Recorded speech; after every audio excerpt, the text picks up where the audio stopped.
You don't deserve this house, Emma. Michael sneered, tossing the property papers onto our kitchen counter. I've transferred it to Lisa. She'll make better use of it than you ever did. I stared at my husband of 12 years, my hands gripping the edge of the marble counter we picked out together. The same counter where we'd shared countless morning coffees, where we planned our future. Now it felt like ice under my fingers. You did what? My voice was surprisingly steady despite the earthquake happening in my chest. Michael's smirk widened as he lounged against the door frame, his expensive new watch glinting in the afternoon light. You heard me. I transferred our house to my sister for $1. Completely legal. Lisa's always loved this place, and unlike you, she knows how to maintain a proper home. I glanced at the security panel near the kitchen door, its tiny red light blinking steadily. Michael had no idea that 3 months ago, I'd installed a comprehensive security system throughout our home. Not just cameras but audio recording too. A decision that seemed paranoid then, but proved prophetic now. When did you do this? I asked, buying time, as I remembered the footage I'd reviewed just this morning. The late-night meeting between Michael and Lisa 2 nights ago, their whispered conversation in our living room when they thought I was asleep. Does it matter? He waved his hand dismissively. The papers are signed. You have 30 days to move out. Lisa's already planning her renovations. I thought about the hidden camera footage stored safely in my cloud account. The video showing Michael and Lisa huddled over these same papers. His slurred voice revealing their real plan. Lisa, once Emma's gone, we'll sell this place and split the profits. That'll show her what happens when she questions my spending. You really think you can just throw me out of my own home? I kept my voice level, remembering the legal consultation I had last week.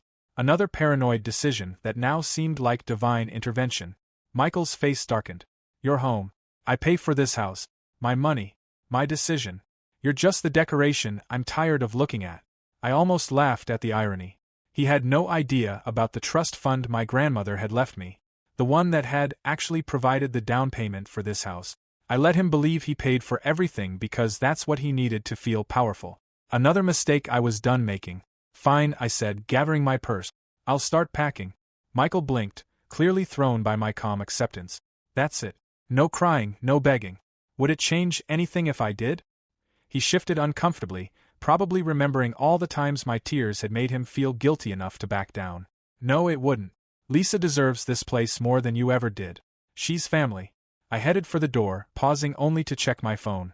A security app showed the system was still recording, capturing every word of this conversation. You're right about one thing, Michael. Family deserves this house. He followed me to the door, probably expecting me to break down at any moment. Where are you going? To see my lawyer, I replied honestly. Someone should review those transfer papers, don't you think? His laugh followed me out the door. Waste of time. Everything's legal. I got into my car, my hands steady as I started the engine. Through the rear view mirror, I watched Michael pull out his phone, probably to call Lisa, and gloat about how easily I'd given up. He had no idea what was coming. The footage from 2 nights ago played in my mind. Michael, drunk on expensive scotch, revealing to Lisa how he'd been embezzling from his company to fund his gambling habit. Lisa, eager to help him hide his tracks by using this house sale as a cover. Both of them caught on camera planning to defraud not just me but Michael's company too. I pulled out my phone and dialed my lawyer's number. Sarah, it's Emma. Remember that footage I showed you last week? I think it's time to use it. Yes, he did exactly what we expected. No, he has no idea about the cameras. As I drove toward the lawyer's office, I thought about the home Michael was so eager to take from me. The house my grandmother's money had bought. The home I poured my heart into for 12 years. Michael thought he was punishing me, but he'd just given me exactly what I needed. Proof of his crimes. The paperwork is ready, Sarah said through the car's speakers. Once we show the evidence to the DA, your husband's going to have a lot more to worry about than property transfer. I ended the call, a small smile playing on my lips. Michael always said I was too quiet, too passive. He was about to learn that quiet doesn't mean weak, and some people are smart enough to gather evidence before making their move. The security camera footage would show more than just his fraudulent property transfer. It would reveal months of late-night conversations about embezzled money, plans to hide assets, and now clear evidence of attempted fraud. Michael and Lisa thought they were so clever, but they never once looked up at the tiny cameras capturing their every word. I parked outside Sarah's office building, taking a moment to check my phone. 3 missed calls from Michael already. He was probably starting to wonder why I'd left so calmly. Soon enough, he'd understand that sometimes the quiet ones are the most dangerous. This house battle was about to become much more than Michael bargained for, and I had everything I needed to make sure justice was served. He wanted to talk about family. He was about to learn what happens when you betrayed the wrong person. The next morning, I sat in Sarah's office watching Michael's face turn ashen as he viewed the security footage on her laptop. His sister Lisa sat beside him, her usual smug expression crumbly with each passing minute of the video. "Turn it off," Michael snapped, but Sarah let it play. "I particularly like the part coming up," she said calmly, "where you explain exactly how you've been moving company funds through fake accounts." The DA found that very interesting. The color drained from Michael's face. "You recorded us? That's illegal." "Actually," I spoke up, sliding a document across the table. "Here's the security system contract signed by you 6 months ago. See that clause you initialed? Full audio and video recording throughout the property." Lisa jumped to her feet, her designer purse clutched to her chest like a shield. "This is ridiculous. The house transfer is legal, is it?" Sarah raised an eyebrow, pulling out another file. "Let's talk about legal. Like how you both plan to flip the property and split the profits to hide embezzled money. Or how you forge Emma's signature on the preliminary documents." "I never," Michael started, but Sarah held up her hand. "The footage shows you practicing her signature, Michael. 3 different cameras caught that little practice session. Would you like to see those angles too?" I watched them squirm, remembering all the times they'd made me feel small, insignificant, unworthy. Michael's constant criticism, Lisa's snide remarks about how lucky I was that her brother had settled for me. "What do you want?" Michael finally asked, his voice. "The truth," I replied simply. "Tell me why. Why try to take my home?" "Your home?" Lisa scoffed, but there was fear behind her bravado. "Michael paid for it." I pulled out one final document. My grandmother's trust fund statement. "Actually, my inheritance provided the down payment and half the mortgage payment. Another fact you both seem to forget." Michael stared at the statement, his jaw clenching. "That's impossible. You never had money of your own." "No, I let you believe that because your ego needed it. Another mistake I won't repeat." Sarah cleared her throat. "Here's what's going to happen. You're both going to sign these papers voiding the fraudulent property transfer. Then, Michael, you're going to come clean to your company about the embezzlement. And if we refuse," Lisa challenged. In response, Sarah pressed play on another video clip. This one showing Michael explaining in detail how he'd been stealing from his company for years, using Lisa's accounting firm to cover his track. "The DA has copies of everything," I said quietly. "Your choice if you want them to use it." Michael slumped in his chair, the fight draining from him. "You planned this, all of it." "No," I corrected him. "You planned this. I just made sure there was evidence." The next hour was a blur of signatures and legal terms. By the time we finished, the fraudulent transfer was voided, and Michael had signed a confession for his company's legal team. Lisa stormed out, already on the phone with her own lawyer. As Michael stood to leave, he turned to me. "I underestimated you." "Yes," I agreed. "You did." Once they were gone, Sarah turned to me. "You okay?" I looked down at my hands, surprised to find them steady. "You know what's strange? I am. For the first time in years, I really am. The company's legal team will be in touch about the embezzlement," she said. "Michael's looking at serious consequences."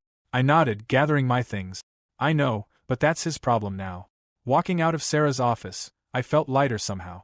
The home Michael had tried to steal was still mine. But, more importantly, I finally found my voice. No more quiet acceptance. No more looking the other way. My phone buzzed with a text from Lisa. "You've ruined everything. I hope you're happy." I smiled, pipping back. "Actually, I am. Enjoy your legal bills." The house keys felt different in my hand as I drove home. Not just pieces of metal, but symbols of something bigger. I protected what was mine, not through dramatics or manipulation, but through careful planning and quiet strength. Michael and Lisa had never bothered to look up to notice the cameras capturing their schemes. They'd been so convinced of their own cleverness, so certain of my weakness that they'd never considered I might be smarter than they thought. As I pulled into my driveway, I thought about the changes ahead. Michael would face consequences for his embezzlement. Lisa's accounting firm would come under scrutiny, and I would finally live in my home on my own terms. The security cameras blinked their quiet red lights as I entered, faithful witnesses to the end of one chapter and the beginning of another. Sometimes the best revenge isn't loud or dramatic. It's simply letting people face the consequences of their own actions. 6 months after that day in Sarah's office, I stood in my newly renovated kitchen sipping coffee. The morning sun streamed through the windows, filling the space with warmth. The house no longer reminded me of Michael. Every trace of him was gone, replaced with colors and textures that made me feel safe and at peace. The news had been big at first. Local executive caught in fraud and siblings involved in property scam. Michael admitted his crimes and took a deal, which meant jail time and paying back what he had stolen. Lisa lost her job too, her firm wanting nothing to do with the scandal. My phone buzzed. A text from Sarah. Michael's sentencing is next week. Want me to come? No, I replied. That chapter is closed. And it was. The house was legally mine, and I had used my grandmother's trust fund to renovate it, removing every painful memory. The security cameras stayed, though, scion protectors that made me feel safe again. The doorbell rang. I checked the security feed on my phone. It was Lisa. She looked different, tired, worn down. I opened the door but didn't invite her in. What do you want, Lisa? I came to apologize, she said, her voice softer than before. What we did was wrong. I studied her face. Why now? Because I lost everything, she admitted. My job, my reputation, and it made me realize we didn't just try to take your house. We tried to take your peace. I thought of all the nights I had watched them scheme against me in my own home. You both thought I was weak. Lisa shook her head. We were wrong. I see that now. I nodded, accepting her apology but not offering forgiveness. Some things can't be undone.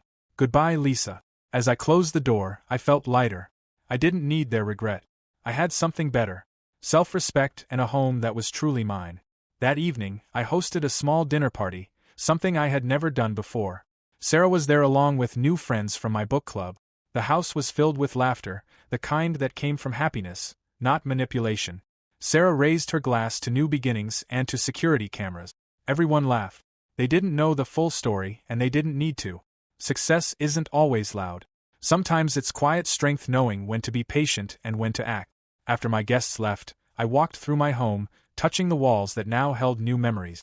The security cameras blinked, not just as protection, but as reminders. I had been smart. I had been strong, and I had won. Michael's sentencing would happen without me.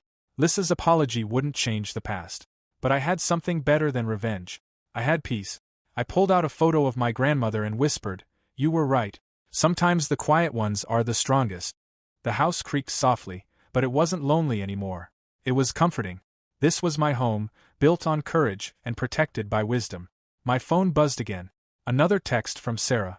Are you sure you don't want to go to the sentencing? I looked around at the life I had rebuilt and typed back, no need. I'm exactly where I want to be. And I was. Happy endings don't always look like we expect. Sometimes they look like quiet triumph, a home that feels safe, and a woman who learned to stand her